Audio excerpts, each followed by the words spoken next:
La democracia es una forma de gobierno moderna que se caracteriza por ser representativa y en la cual la ciudadanía goza de diversos derechos como la libertad de expresión, de asociación, de creencias, etc. En México tenemos una democracia, pero esta democracia que hemos construido y en la cual apenas, digamos, tenemos algunos años de verla en funcionamiento, tiene muchos déficits aún, y más aún tenemos muchos problemas actuales que podríamos decir que le están abriendo la puerta a un proceso de desdemocratización. Algunas de las cosas que nosotros como ciudadanía debemos hacer es precisamente ser un poco más participativos ser más exigentes con los partidos políticos y ser más exigentes con los gobernantes. Así también los partidos políticos tienen la tarea de mejorar el diseño institucional de nuestra democracia, leer las demandas de la ciudadanía, proponer iniciativas que mejoren la democracia para que esa democracia no se deslice hacia procesos autoritarios. Y los gobernantes también deben ser democráticos, deben ser responsables, deben desear ser controlados y sobre todo deben basar sus decisiones en función de la ley escrita y el apego a la Constitución. Esos serán los temas que veremos en este programa.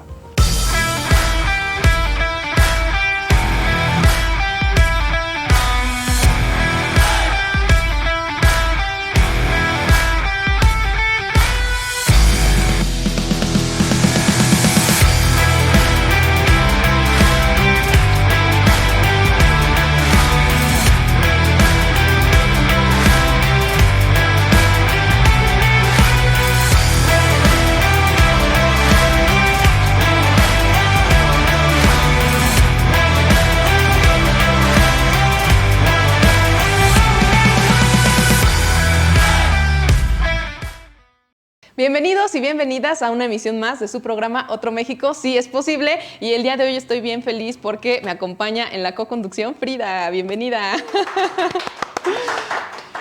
Y también pues me hace más feliz también que está el doctor Fernando Barrientos. Y muchas gracias, doctor, bienvenido. Muchas gracias. Bueno, y déjenme contarles que el doctor Fernando Barrientos, la verdad, es una eminencia en el ámbito académico. Él es un destacado politólogo, es investigador, es parte del Sistema Nacional de Investigadores y también yo sí le quiero reconocer que ganó el premio INAP en el año 2011. Doctor, muchas gracias por estar aquí. No, gracias a ustedes, gracias Julieta, gracias Frida. Bueno, Frida, cuéntanos qué vamos a platicar hoy con el doctor. Bueno, yo quisiera decir que estos temas en particular a mí me gustan muchísimo. El tema de hoy va a ser qué peligros asedian a la democracia. Igualmente me sumo al agradecimiento de Yuli por acompañarnos el día de hoy, doctor. Y yo quisiera iniciar con la definición de democracia para entender a qué nos vamos a estar refiriendo sobre este concepto a lo largo de este programa, porque sin duda pues vamos a hacer muchísimas referencias. Entonces, bueno, ¿de qué estamos hablando cuando nos referimos a democracia? Bueno, yo creo que es una pregunta muy importante porque utilizamos la democracia de manera indistinta e indefinida, ¿no? Pero vayámonos a lo básico. La democracia esencialmente es el gobierno del pueblo. El problema está en que el pueblo no puede gobernarse o autogobernarse, entonces para lo cual creamos instituciones que nos ayuden a operacionalizar al gobierno del pueblo. Y hay dos mecanismos. Uno es la representación y la otra es la delegación. Y uno tercero, que es muy importante, que es el control, ¿no? Entonces, la democracia moderna, si bien es el gobierno del pueblo, también es cierto, es democracia representativa, delegativa, porque le damos a determinadas personas la capacidad de que tomen decisiones por nosotros, pero también nosotros debemos controlarlas, ¿no? A esas personas no es que solamente les demos la facultad para que tomen decisiones, sino también deben ser controladas, y no solamente un control desde la ciudadanía, sino también de las instituciones, ¿no? Entonces, la democracia es eso. Ahora, para que funcione la democracia requiere a la ciudadanía. La ciudadanía es el pueblo operacionalizado también, ¿no? Pero también requiere que la ciudadanía sea participativa, ¿no? Es decir, no puede haber democracia solamente con partidos políticos o con representación o con delegación o con autoridades, sino es esencial que la gente desee y quiera participar. Oiga, doctor, y pues bueno, la democracia siempre se ha manejado como un ideal, como una aspiración, pero luego cuando hablamos de democracia me acuerdo de la canción de Arjona, de una que dice Jesús es verbo no sustantivo. No me digas eso, Yuli.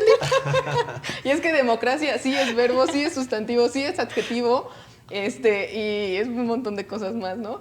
Y entonces, en este sentido, pues ya nos decía, la democracia delegativa, participativa, pero hay un montón de tipos de democracia, y pues, ¿qué nos puede comentar al respecto? ¿Se complementan estas ideas o qué onda? Sí, lo que tenemos, y lo acoto, ¿no? Nuestra democracia es representativa, ¿no? Porque no podemos autogobernarnos. Pero la democracia así representativa no es suficiente. Debe haber representación, debe haber participación, debe haber deliberación.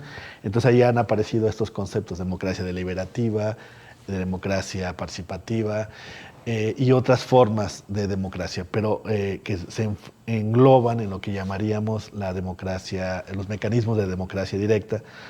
Pero estas no sustituyen a la democracia representativa. Tenemos instituciones que digamos, están diseñadas para operacionalizar a la democracia representativa. Ahora, una cosa que decías, Julieta, y es muy, muy cierto, ¿qué es la democracia? ¿Sustantivo, verbo o adjetivo, además? No, la democracia esencialmente es un medio, y esto yo creo que no hay que olvidarlo. Nunca llegamos a la democracia siempre es un proceso. No es algo a lo que se llega y una vez que llegamos ahí ya somos democráticos, no. Tomamos decisiones democráticas, participamos democráticamente, deliberamos democráticamente, entendemos la política democráticamente, es decir, siempre es un medio. Si entendemos la democracia como un medio, entonces vamos a poder comprender el valor de la democracia. Si la vemos como un fin, es decir, llegamos acá y ya somos democráticos, nunca va a funcionar así. Las mejores sociedades democráticas no son aquellas que se consideran a sí mismo democráticas, sino que sus procedimientos cotidianos entre las relaciones políticas y sociales son democráticas y que siempre están en constante aprendizaje. Eso me parece muy importante porque cuando decimos que vamos a alcanzar esta democracia, pareciera entonces que no importa cómo lleguemos, solamente llegar, ¿no? Bueno, suena como medio maquiavélico, pero también como canción. Pero, bueno, ¿qué sucede con la democracia en nuestro país? Porque ahorita recordaba un tema cuando mencionaban esta característica de participación, porque recientemente fueron las elecciones en Tamaulipas, estas elecciones extraordinarias para senador, y la participación me parece que iba del 20%. Es decir, 1 de cada 5 personas fueron las que votaron. Eso no me parece muy representativo, tampoco me parece muy participativo. Entonces, ¿qué calidad de democracia, de procesos democráticos hay en México? Y si podemos hablar de nuestro país como un país que ejerce sus procedimientos de manera democrática. Sí, el problema de la democracia es que también a veces queremos englobar muchas cosas, ¿no? Pero la democracia sí puede ser afectada por otras cuestiones. Pero regresando al tema que ponías sobre la coyuntura de las elecciones, uno de nuestros problemas de nuestra democracia es que podemos tener un diseño institucional democrático, eso lo tenemos sin duda. Podemos tener instituciones que quieren o reflejan la democraticidad, pero no es suficiente. Hay que operacionalizarlas, hay que trabajar, hay que participar, hay que hacer muchas otras cosas. Y una de ellas es la participación ciudadana. Entonces, uno de los problemas que tenemos en México con nuestra democracia es que hay una baja participación. La gente cada vez menos confía en las instituciones y por lo tanto se acerca cada vez menos a ir a las votaciones, a los partidos políticos, desconoce a sus representantes y demás. Pero además de este problema que conlleva otro y es un déficit de la representación. Si la gente participa poco, la gente vota poco, aquellas personas a las cuales se le delega la representación y el poder de tomar decisiones, pues entonces tiene baja legitimidad. Entonces hay un déficit de representación. Y no solamente eso, yo creo que también actualmente tenemos al menos otros problemas como pues ineficiencia gubernamental. Y esa ineficiencia también viene de que no controlamos a quienes nos gobiernan, ¿no? También hay un problema muy grave, evidentemente, de corrupción, ¿no? Que deriva de la ineficiencia gubernamental. Y la corrupción deriva precisamente de una falta de Estado de Derecho.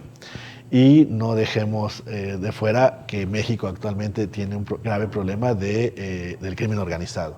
Es decir, el crimen organizado está presente allí donde el Estado no puede operar, no puede brindar los beneficios, la seguridad de la ciudadanía, y entonces el crimen organizado toma su lugar. Y todo esto sumado pues también tiene que ver con lo que sucede a nivel nacional, que la falta de Estado de Derecho, la corrupción, el déficit de representación, pues eso le abre la puerta a lo que yo llamo los deslizamientos autoritarios, es decir, personas que están en el poder aprovechan estos huecos de falta de control del poder para tomar decisiones no democráticas. Oiga, doctor, y bueno, hablando de estos deslizamientos autoritarios, pues ahorita me gustaría que los ahondara, pero antes de eso quiero preguntarle ¿cómo ve la situación de la democracia en México? ¿Cómo estamos? ¿Cuál es su percepción o qué onda? Pues el problema de nuestra democracia es que creo yo que la hemos centrado esencialmente en los procedimientos electorales y en los partidos políticos. Es importante. No puede existir democracia sin elecciones, no puede existir democracia sin partidos políticos, no puede haber democracia sin participación electoral. Entonces, es cierto que la democracia en México se ha ido construyendo en función de centrarnos en esos objetivos, pero esos objetivos no son suficientes. La democracia también tiene que ver con lo que ofrece, ¿no? los productos de la democracia. Y todo régimen democrático, por mucho que tenga buenas instituciones, buenas reglas, va a ser débil si, por ejemplo, no se resuelven los problemas básicos de la ciudadanía, como la pobreza, la desigualdad, la falta de empleo, el acceso a la educación, el acceso a la salud y demás. Y ahí, desafortunadamente, tenemos muchos déficits. Es decir, tenemos gobiernos democráticamente electos, pero que son ineficientes gubernamentalmente. Y eso también va debilitando y degradando la democracia. Entonces, el estado actual de nuestra democracia es ese. No podríamos decir que estamos totalmente mal, porque tenemos buenas instituciones políticas, o al menos un buen diseño institucional, funcionan muchas cosas, pero los resultados de esa operación no están a la vista. Sabemos que la pobreza ha aumentado, que la desigualdad permanece, que hay amplios sectores de la población que no tienen acceso a los servicios básicos, etcétera, etcétera. Entonces, sí tenemos esto, pero ojo, no podemos presuponer que vamos a resolverlo con otro régimen. No, la democracia también tiene la capacidad de resolver esos problemas y de autorregenerarse, y esperemos que podamos superar esos escollos en los que estamos actualmente, ¿no? Bueno, yo haciendo un pequeño, como una síntesis de estos conceptos sobre los peligros en la democracia, pues percibo aquí que uno es la ineficiencia gubernamental, la corrupción, que desde luego ya se comentaba, el crimen organizado, que me parece que aquí México pues resalta enormemente, porque veo yo, al menos por las condiciones en varios estados, que no nada más es un tema de que el crimen organizado ha permeado en estructuras electorales, sino que el Estado ya no tiene en muchas ocasiones manera de contrarrestar estos efectos. Y veo un Estado, un gobierno, pues a lo mejor, no sé si decir sumiso, pero sin capacidad de acción o de respuesta. Entonces, mucho ha habido denuncias de elecciones sometidas al crimen organizado, por decir un ejemplo. Hay otras, como el tema del deslizamiento autoritario, que también se mencionaba, pero todos estos peligros yo los veo en México, de manera alarmante, muy llamativas. Entonces, ¿podemos decir que estamos en procesos democráticos? Yo reconozco a nuestras instituciones, yo defiendo al INE, hashtag yo defiendo al INE, pero veo también este desequilibrio con estos grandes problemas que asedian a la democracia que comentábamos, ¿no? Sí, yo creo que el gran problema también es que puede funcionar la democracia o las instituciones democráticas, los procedimientos democráticos, pero uno de los grandes problemas que aún tenemos en este país es que estos procedimientos siguen siendo muy elitistas. La gente ve a la democracia como una cuestión de los partidos y de las élites, y ve a la democracia alejada de su vida cotidiana. La gente, en realidad, que nos escuchen, nos vean, nos lean, o cualquier otra forma, va a decir, bueno, están hablando de la política, de los partidos, etcétera, pero yo en mi vida cotidiana tomo el pecero, tomo el metro, voy a mi trabajo, Y todo esto que me hablan a mí no tiene nada que ver con mi vida cotidiana. Y solamente me llaman cada 3 años para que les dé su voto. Entonces se sienten alejados de la política. Y ojo, esto es muy importante, las democracias más estables son aquellas en las cuales la gente participa en la política a un nivel más micro. Es decir, debe haber democracia en las escuelas, debe haber democracia en las empresas, los gobiernos deben consultar un poco más a la gente, pero ojo, esto puede ser peligroso. Es decir, imagínense que tomemos decisiones democráticas en las escuelas. Pues no, las escuelas y las empresas son estructuras verticales, pero no significa que no puedan promover valores democráticos. Los gobiernos no pueden estar consultando constantemente a la ciudadanía, porque también serían ineficientes. Sin embargo, sí deben tener procedimientos que les permitan para que la gente vea que las decisiones que están tomando les involucran en su vida cotidiana. Y toda esa parte no la hemos sabido operacionalizar, construir. Tenemos en México mecanismos de democracia participativa, democracia directa, ¿no? El plebiscito, la candidatura independiente, la consulta popular, incluso la revocación del mandato. Pero todos estos mecanismos primero los activan los partidos políticos y las élites, no vienen desde la ciudadanía. Y aquellos mecanismos que más o menos quisiéramos que funcionaran terminan siendo cooptados por los partidos. Pongo el ejemplo del presupuesto participativo, ¿no? Que sería una forma de decir a la gente, ok, ¿en dónde quieres tú que se gasten los recursos públicos que tenemos acá? Entonces, sí hay que hacer una democracia diferente en la cual se involucre un poco más a la ciudadanía y que no vea la democracia como algo ajeno a su vida cotidiana.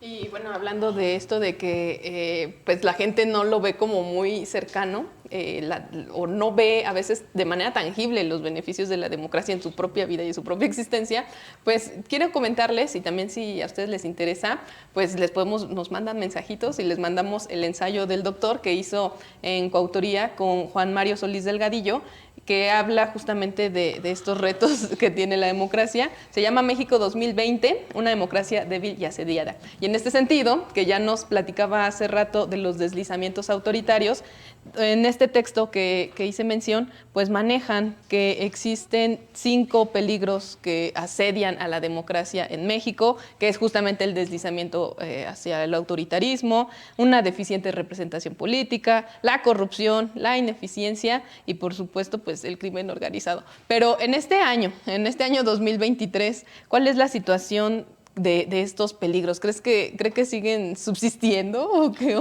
Sí, uno de ellos, creo yo, estos deslizamientos autoritarios. Y ojo, a ver, podemos regresar un poco a los famosos clásicos. Los antiguos decían que todas las democracias se degradaban en demagogia o se degradaban en lo que se llama la oclocracia, ¿no? Que significa el gobierno de los peores. Sin embargo, en este siglo XXI estamos viendo que las democracias, los huecos o los déficits que tienen, le abren la puerta a los autoritarismos. Es decir, aquellos gobiernos que pueden ser democráticamente electos, pero que no desean ser controlados. Y ojo, esto es lo que hace diferente a los autoritarismos de ahora respecto a los del siglo XX.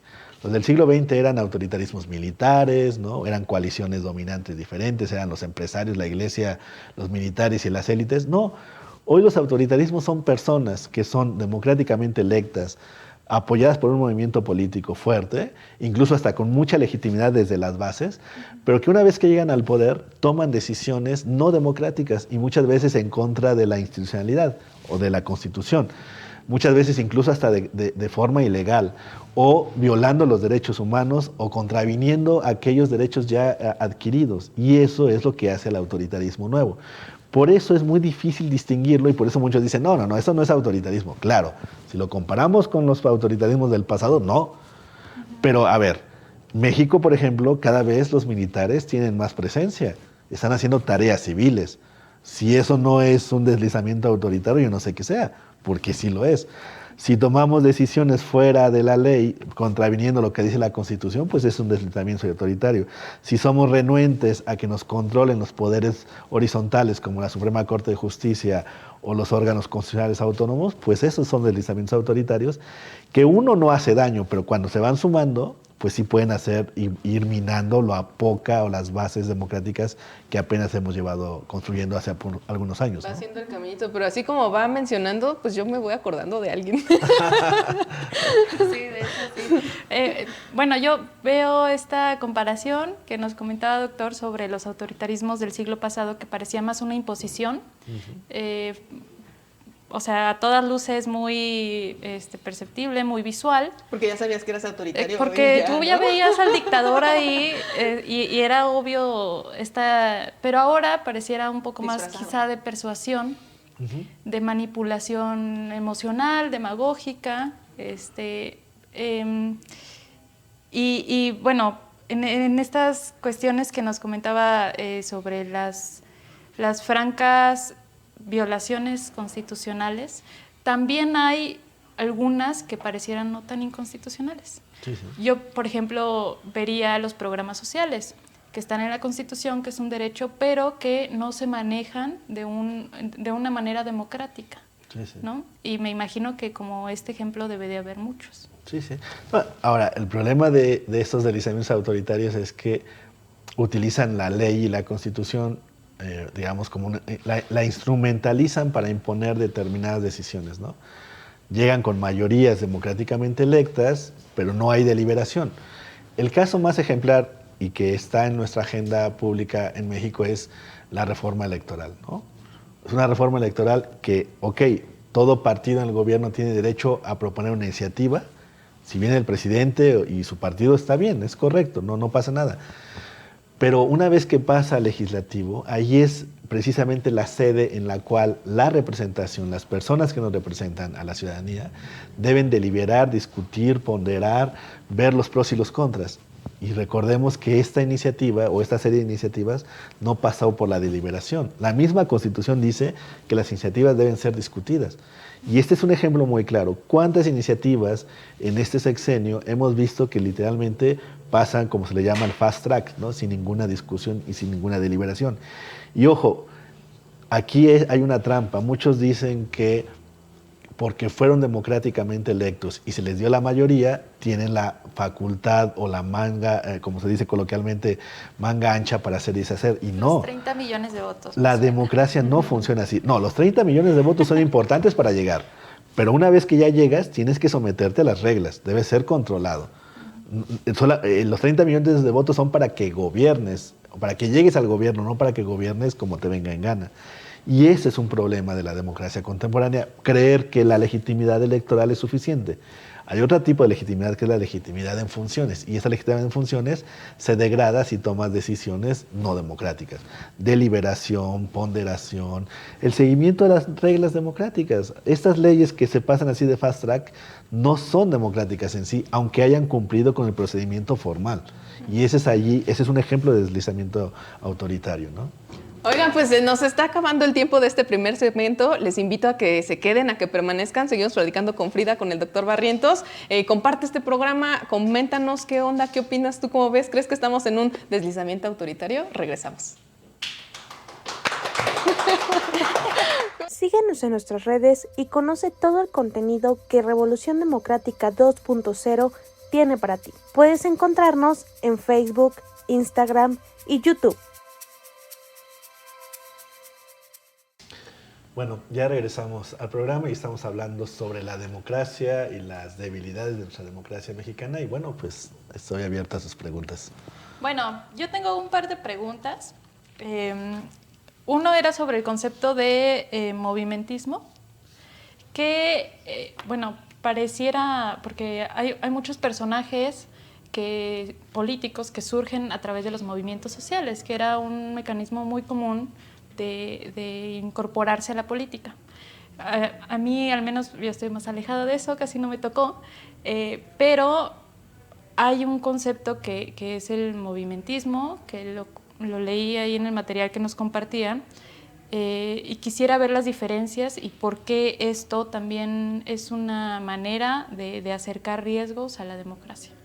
Sí, para entender el movimentismo, que se refiere precisamente a mantener en movimiento a la sociedad de manera constante y profunda, pues hay que contrastarlo con otras formas es una forma de participación que regularmente se caracteriza porque viene orientada desde arriba, desde un liderazgo desde arriba y moviliza a la gente.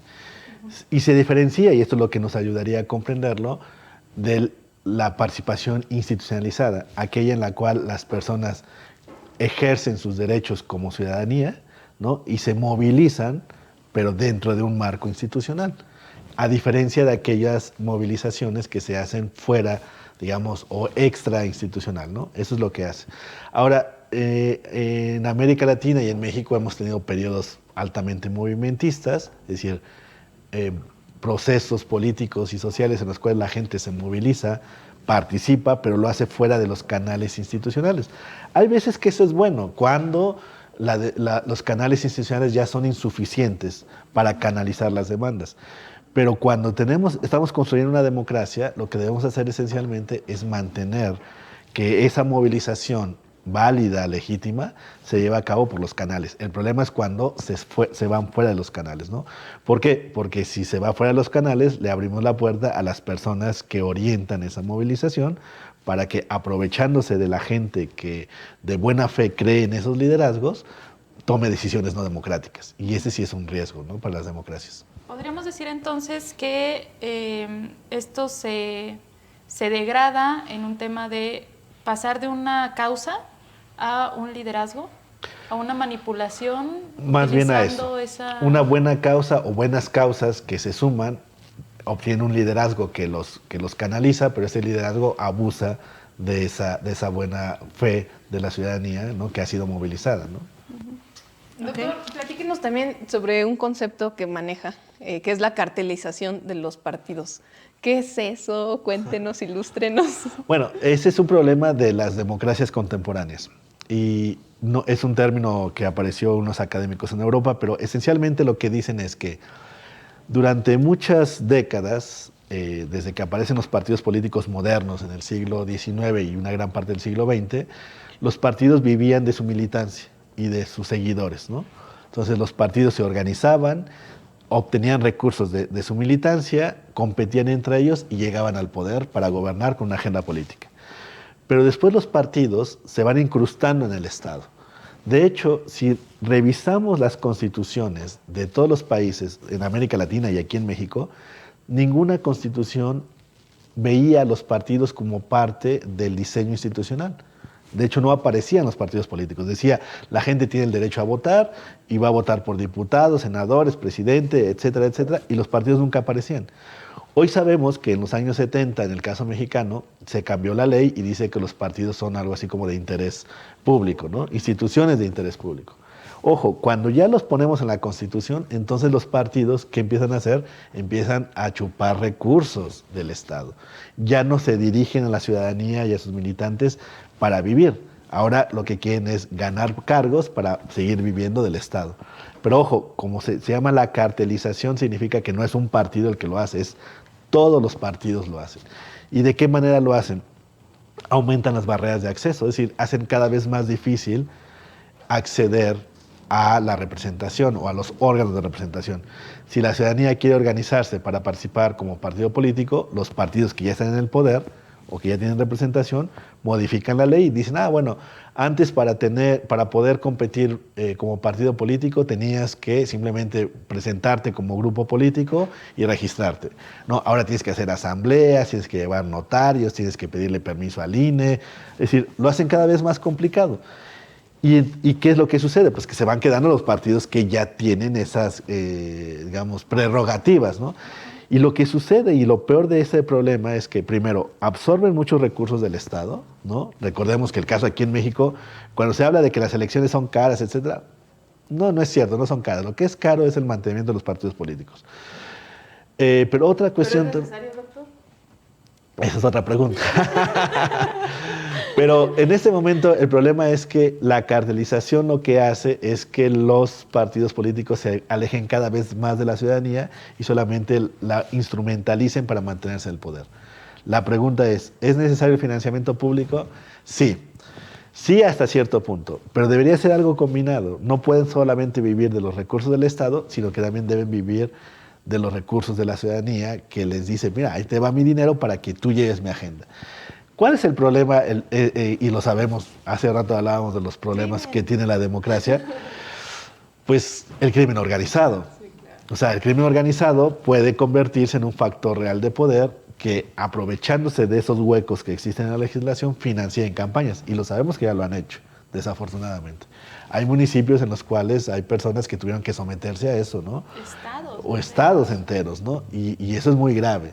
Entonces, el financiamiento público también es una forma de controlar que no se involucren los actores no democráticos y legítimos en la política. Pero, digamos, es un problema que hay que resolver y está abierta la puerta para las soluciones, ¿no? Bueno, aquí yo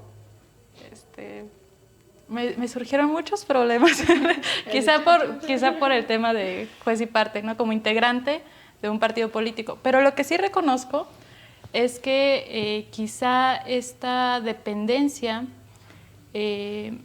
ha sido parte importante de la crisis de los partidos políticos, porque entonces ya no se llega a consensos, ya no se dialoga con la militancia, sino que se dialoga y se negocia con el poder.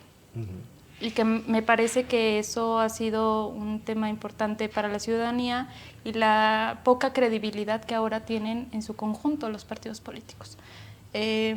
Respecto a quizá lo de financiamiento y eso, bueno, pues ya tendremos otro programa.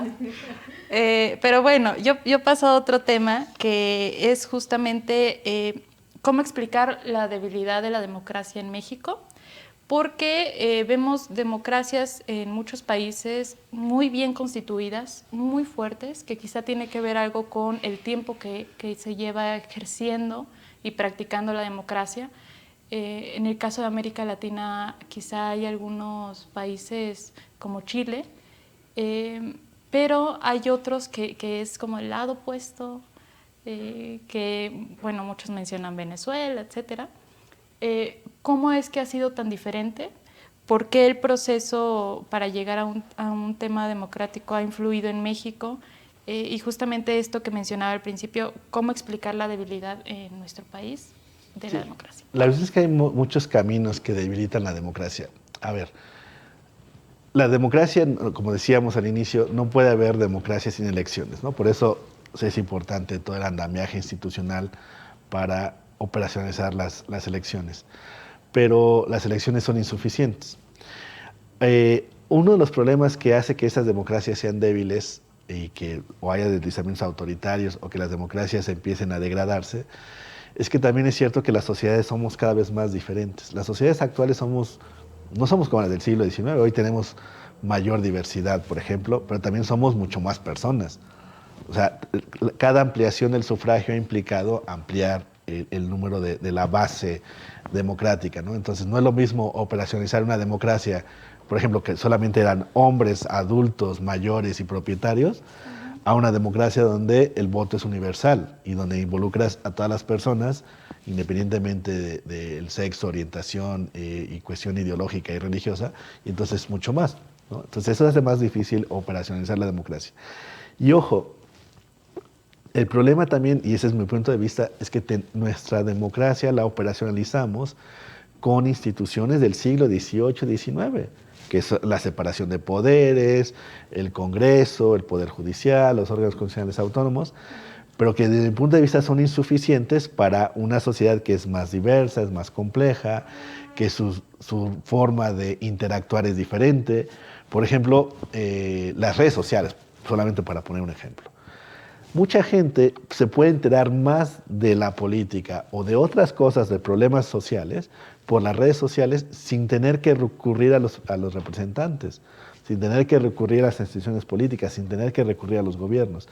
Entonces, el problema de las democracias es que también ven alejadas la política de su vida cotidiana, como yo decía hace rato. Pero ¿por qué se debilitan las democracias? Esencialmente, como decíamos hace rato, primero porque las democracias muchas veces no resuelven los problemas, ¿no? Y al no resolver los problemas, la gente se desencanta de la democracia. Y ojo, ese es el primer gran problema. Las democracias en América Latina y en México en específico aparecen en el contexto en el cual también hay problemas económicos. Recordemos que nosotros transitamos a la democracia entre los años 90, después de una gran crisis económica.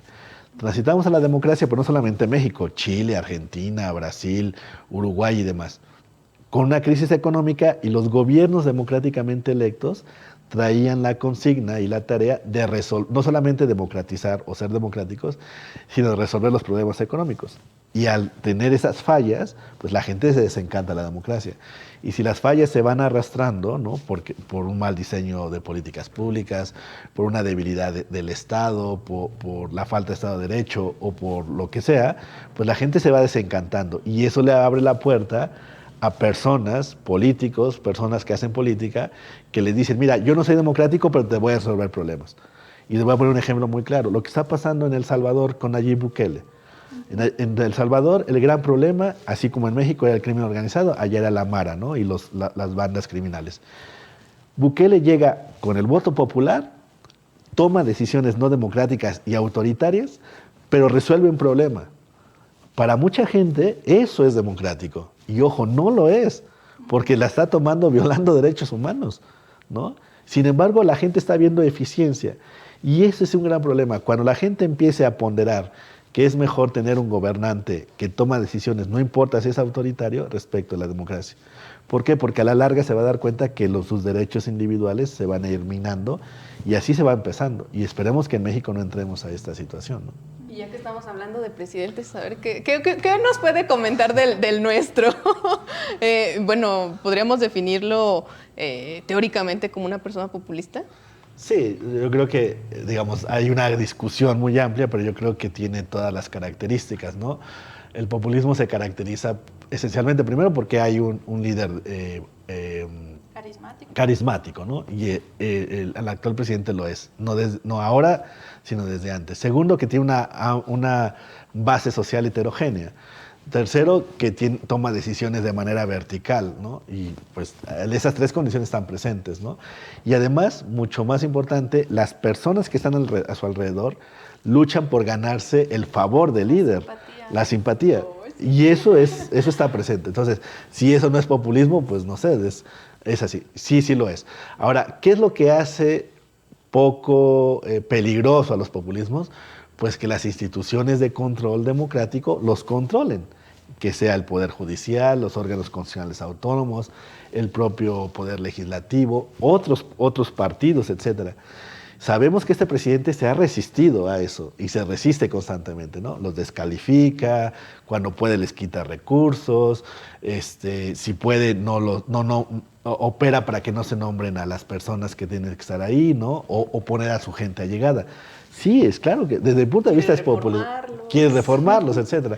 No, es populismo. Ahora, aquí el problema es que hay personas, hay teóricos, académicos, pero también activistas que piensan que el populismo viene a resolver aquellos déficits de la democracia. Es como imprimirle un acelerador y decir, miren, la democracia funciona, pero no ha resuelto todo. Entonces llega un populista que dice, bueno, yo voy a resolverlo porque además trae una legitimidad muy fuerte. El gran problema es que del populismo al autoritarismo el deslizamiento es muy rápido, precisamente porque es una relación vertical. Entonces sí puede entrar en contradicción con los principios de la democracia. Y bueno, esto podríamos decir, bueno, quiero aclarar que esta definición es con bases teóricas, no crean que es porque queremos, ¿no? Sí, sí. Y podríamos decir que hubo un cambio de régimen con este presidente o no. No, mi punto de vista es que no. Puede haberlo, ¿no? A ver, el presidente ha sido muy inteligente, pongámoslo entre comillas, en llevar la narrativa de que estamos llegando a un nuevo régimen, pero no. O sea, llegó con reglas democráticas, no han desaparecido el sistema de partidos, sigue siendo la misma constitución. Los cambios institucionales se siguen dando con los instrumentos que tenemos de la democracia, es decir, puede ser que sea un gobierno diferente, ahí sí, ¿no? No digo que sea mejor, simplemente es diferente. Que tiene una mayoría que otros partidos no habían tenido. Ojo, desde el 97 hasta el 2018, ningún partido había contado con las mayorías holgadas que tiene este presidente, ¿no? Todos habían sido gobiernos divididos o tenían que negociar, ¿no? Es decir, era un sistema de partidos de pluralismo moderado, como se le llama teóricamente. Y este es un sistema de partidos de orientación predominante, ¿no? y que quiere ser hegemónico, pero no creo que lo pueda ser hegemónico porque ni ha desaparecido el PRD, ni el PRI, ni el PAN. Hay otros partidos que están haciéndole contrapeso. Y ojo, mucho más importante también, a nivel local, el partido del presidente pues no gobierna todos los municipios como piensan que puede serlo, ¿no? Ahora, hay muchas características para presuponer y para decir que este no es un nuevo régimen. Sería un nuevo régimen si hubiera una nueva constitución, por ejemplo. Sería un nuevo régimen si cambiase todas las bases institucionales. Sería un nuevo régimen si cambia otras cosas. No, ha cambiado algunas, pero no todas, ¿no? Ahora, la narrativa está ahí, ¿no? Mucha gente cree que sí es porque ha generado este famoso eslogan, pero no significa que el decir no significa un hacer directamente, ¿no? Bueno, y ahora pasando un poco sobre al qué hacer y cómo ocuparnos y cómo atender estos riesgos y evitarlos tanto como sea posible. Bueno, ¿qué hacemos? Díganos qué hacer. No, bueno, yo creo que hay de diversos frentes, ¿no? Yo los resumiría en tres. El de la ciudadanía, el rol de los partidos y el rol de las personas que ya están en el gobierno. A ver, en la ciudadanía, creo yo que la ciudadanía debemos involucrarnos más en la política. Es algo pesado, complicado, parece alejado de nuestra vida cotidiana, pero debemos entender que la política es muy importante precisamente porque define mucho de nuestra vida, ¿no? Es decir, los servicios de salud, la educación, las calles, los servicios, es decir, el recoger la basura es una política pública que impone un partido o que diseña un partido, las personas que ganan las elecciones. Es decir, nuestra vida cotidiana, por mucho que parezca que está alejado de la política, no lo es. Porque muchas decisiones que toman en la política nos impactan nuestra vida cotidiana. La luz, por ejemplo, el teléfono, la red social, la internet, etc. Esas cosas son decisiones políticas que se transforman en políticas públicas y que inciden en nuestra vida cotidiana. Si nosotros nos involucramos más en la política, entonces vamos a poder incidir en esos diseños institucionales de políticas públicas para nuestro beneficio. Eso por la ciudadanía. Participar, organizarnos, ser críticos con los gobiernos en turno, no ser condescendientes, eso es lo que debemos hacer. Los partidos políticos yo creo que tienen una tarea muy importante y es mejorar el diseño institucional de nuestras democracias, hacer mejores iniciativas. Y creo yo que uno de los problemas que tenemos, hace rato hablamos de la cartelización del sistema de partidos, es que no podemos tener reglas tan rígidas para que la gente pueda participar en la política. Por ejemplo, debe ser más fácil crear un partido político, debe ser más fácil ser candidato independiente, debe ser más fácil la permanencia de los partidos políticos. Las instituciones deben ser mucho más abiertas a la ciudadanía y todo eso pasa por el diseño institucional. ¿Y quiénes tienen las llaves para cambiar el diseño institucional? Pues los partidos. Iniciativas de ley que presentan ante los congresos y modifican el diseño institucional. Y la tercera parte de los gobiernos. Los gobiernos deben ser más responsables, deben ser mucho más proactivos y más responsables frente a la ciudadanía. Deben ser permeables a la crítica. Muchos gobiernos creen, como el actual, pero no solamente el actual, muchos otros, creen que porque han sido votados democráticamente, eso los habilita para hacer y deshacer a su gana. No. Eso los habilita para llegar al poder, pero deben ser siempre conscientes de que deben escuchar a la ciudadanía, deben escuchar a su contraparte y deben dejarse controlar. Y los gobiernos tienen una gran responsabilidad porque de lo que hacen es de lo que la gente también observa que es la política, ¿no? Entonces, gobiernos responsables, abiertos a la ciudadanía, partidos mucho más inteligentes, imaginativos en mejorar el diseño institucional y una ciudadanía más participativa son lo que harían mejor nuestra democracia. Si no tomamos en cuenta esos tres aspectos, esos tres actores centrales que deben trabajar, pues no necesariamente a la misma velocidad, pero sí deben ir en el mismo sentido de democratizar al país o mejorar la democracia del país, pues no podríamos hablar de que podríamos mejorarla, ¿no? Es decir, si no hacemos estas tres cosas como ciudadanos, como gobiernos, como partidos, pues entonces la democracia no puede tener un buen fin, ¿no? Por así decirlo. Oigan, ¿y qué creen? Pues que ya se nos acabó el tiempo, pero doctor, ¿algo más que quiera agregar como una conclusión, un comentario final? No, bueno, en 3 puntos. El primero, recordar que la democracia no es un fin, sino que es un medio. Es decir, la democracia nos ayuda a resolver problemas. Que la democracia debe estar involucrada en nuestra vida cotidiana y que, ojo, ¿De qué manera podemos verla de manera cotidiana? Participando cada vez más, acercarnos a los partidos, a los medios, o formas de participación que no tengan que ver ni siquiera con los partidos, en el barrio, en la colonia. Ojo, también una cosa que no dije, pero es importante. Las mejores democracias funcionan desde lo local, en el barrio, en la colonia, en el pueblo, en la comunidad. Si las cosas ahí funcionan bien, el resto va permeando. Si no funcionan bien ahí, aunque funcione muy bien arriba, a nivel nacional y federal, el resto no va a funcionar. Y creo yo que ahí tenemos un problema. Y la otra cuestión es también ser críticos y responsables frente a nuestras autoridades, es decir, exigirles. La democracia tiene esa posibilidad. Tenemos derechos de libertad de asociación, de expresión y otros de creencias y demás. Si contrastamos eso con otras formas no democráticas de gobierno, nos daremos cuenta de que la democracia, como dice la famosa expresión churchilliana, puede ser la peor forma de gobierno, pero es la mejor respecto de las otras formas posibles y por haber. Y eso hay que estar conscientes. Sin democracia no habría libertades y eso debemos ser muy conscientes como ciudadanos. Muy bien. Pues bueno, hemos terminado el programa del día de hoy. Yo los invito a que nos dejen sus comentarios, sus likes, que compartan, porque sin duda esta información que nos ha regalado el doctor pues es sumamente útil y nos deja un panorama de posibilidades y de opciones y desde luego de qué hacer. Entonces yo le agradezco mucho a Yuli, que nos acompañó el día de hoy en la conducción, y al doctor Fernando Barrientos por sus opiniones y regalarnos estos conocimientos y compartirlos con nosotros. Pues bueno, yo les agradezco mucho y les invito a que nos acompañen en el próximo programa de Otro México, si es posible. Muchas gracias. Gracias, Frida. Gracias, doctor. Gracias.